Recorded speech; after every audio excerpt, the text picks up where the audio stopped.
Did you just arrive? I arrived at midnight last night, yeah, from London. I'm actually prepping something else, so I couldn't be here particularly early. Loki, one of the great villains of the Marvel Universe. Certainly is. A lot of fun to play, like a lot of villains are. Yeah. Where you kind of told, hey, wide range you have here. Have at it, or were there specific parameters to your villain? No, I think, well, we sort of, Ken and I discussed it a lot very, very early on, because we both read a lot of the comics, and there were so many facets of him in the comics. There was the kind of agent of chaos who would go down to Earth and turn whales into sea serpents and clouds into dragons and whole streets of cars in New York into ice cream. And but then there was also this damaged brother, this younger brother who didn't receive as much love as his elder brother, and who was, passed over, rejected, betrayed. And I think that became really interesting for both of us. Ken and I suddenly decided we wanted to root all of his mischief in a truthful psychological damage. He essentially was the younger brother who was never going to be king, and he wished that he could.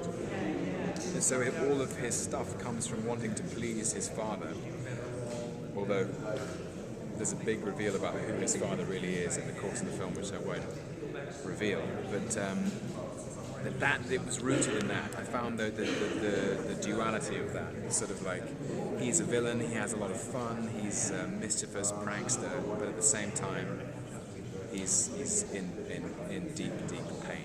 Does that reveal something that's not in the comic books? That's a surprise. No, it's in the comics. Okay, so we can do our research and you figure can, it yeah. out. Look into the truth of Loki's lineage, and you will find it. Were you aware that Loki was a woman for the last several years in the comic books? Yeah, but I thought, why have you given me the job? I haven't really got the materials.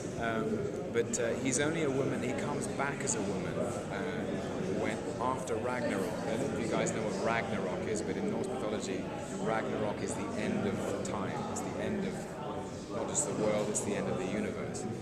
And Thor is pulled back. The spirit of Thor is pulled back from the kind of underworld, and he recreates Asgard somewhere in New Mexico. And he brings all of the key figures from Asgard back, and he brings Loki back, and Loki just chooses to come back in the body of a woman.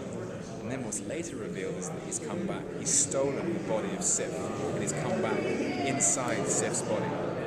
But this is way ahead in the kind of evolution of the mythology. So You've done your research, though, obviously. So if you came back as a woman, what's the first thing you would do? Implants, I would say. Implants are the first Well, I thing don't you know would do. what I'm going to do with these guys. Wow, you're going to go right into surgery. Wow. That's impressive. Yeah, I would say. No, what you mean if I already had them? I mean, you come back in the body of a woman, you're okay. You're all set. What I might go pole bouncing. Oh, all right. That's what that feels like. Make a good living. Yeah. Yeah. What did he give you to play the villain? Where do you start? Interestingly enough, he said to have a look at Peter O'Toole.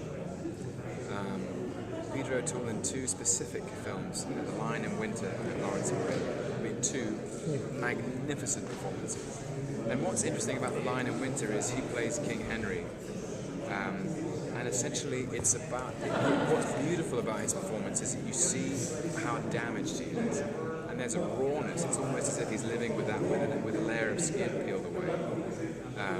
He's grandiose and teary and in a moment, by turns, hilarious and then terrifying.